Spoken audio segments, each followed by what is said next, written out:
Sobrang lungkot mo ba ngayon dahil sa nararamdaman mo na hindi ka na iniisip at hindi ka na pinapansin ng taong mahal mo?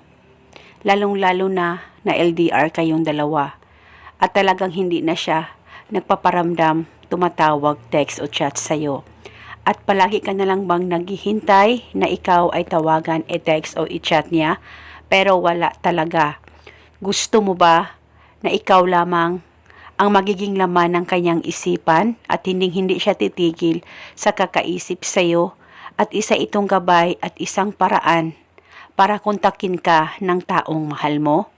Pwes, gawin itong ritual na ibabahagi ko sa inyo ngayon. Dapat 100% ang paniniwala mo sa mga ganitong pamamaraan. Pwede mo ito gawin sa kahit na anong araw o oras na gusto mo. Ang gagawin mo lamang, kumuha ka ng papel at panulat kahit anong kulay at isulat sa papel ang kanyang pangalan at apelido ng 3 beses.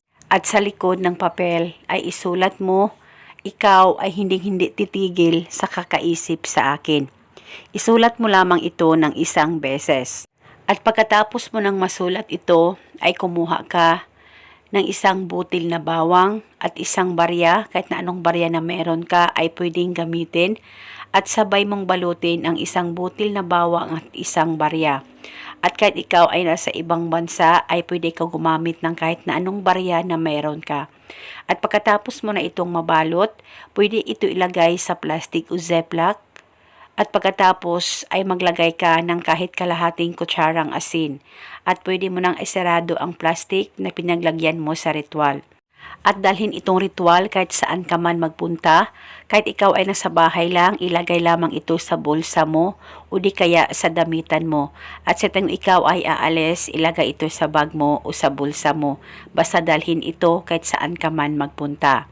At paniguradong hindi siya titigil sa kakaisip sa iyo at isa itong paraan para kontakin ka ng taong mahal mo na matagal nang hindi nagpaparamdam sa iyo.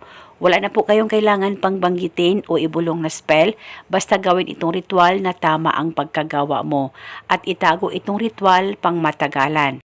At eto muna sa ngayon, maraming salamat po sa panunood. May God bless us all.